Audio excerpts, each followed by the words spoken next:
رسالة تهنئة للمرشح الفائز الدكتور محمد أنا مرسي، حاسس ربنا يوفقه على بيكي التحديات اللي هتواجهه بإذن الله وإن شاء الله ومش يكون نجاح. هخبي مشاعري تاني خلاص عليكي، واخبي ليه ده الحب فرصة وجات لينا في حاجة. دكتور مرسي استلم الرئاسة من الميدان.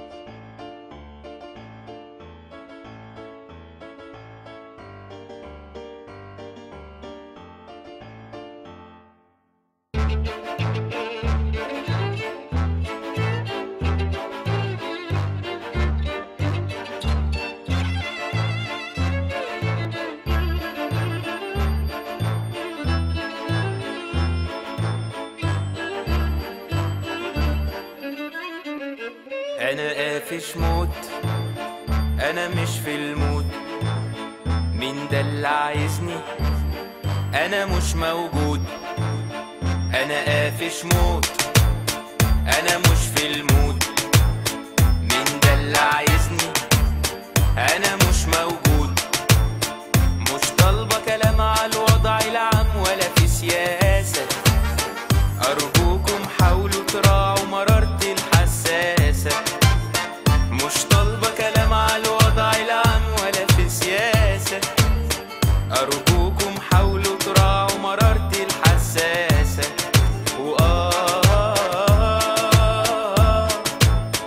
الحساسة قاعد متغاظ والأكل أهو باص في التلاجة، والتلفزيون بايخ ما فيهوش أصلا حاجة.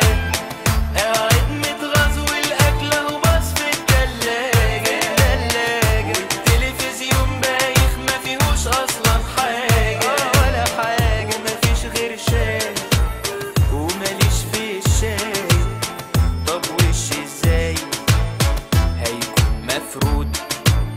وماليش في الشاي ومفيش غير شاي، طب وش ازاي هيكون مفروض؟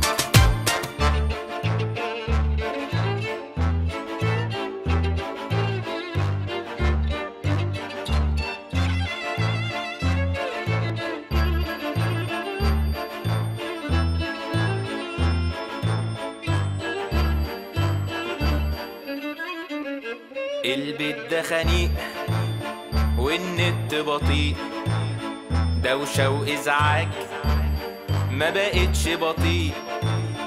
البيت ده خنيق والنت بطيء، دوشة وإزعاج ما بقتش بطيء.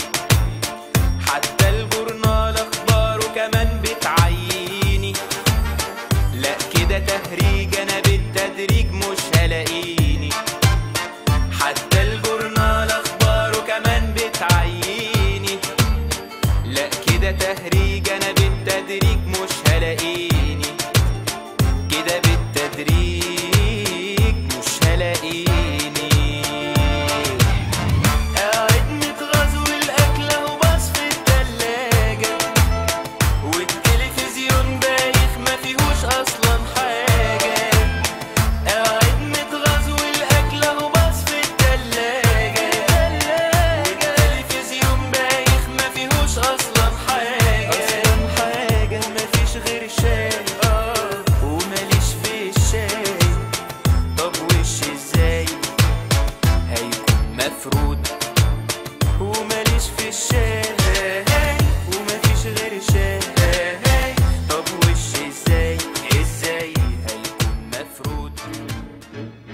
55 عاما تمر على اندلاع ثورة يوليو عام 1952، لحظة من عمر التاريخ، فالثورة ماثلة في الأذهان لم تزل، وقائدها جمال عبد الناصر ما زال ملء الضمائر والأسماع والأبصار.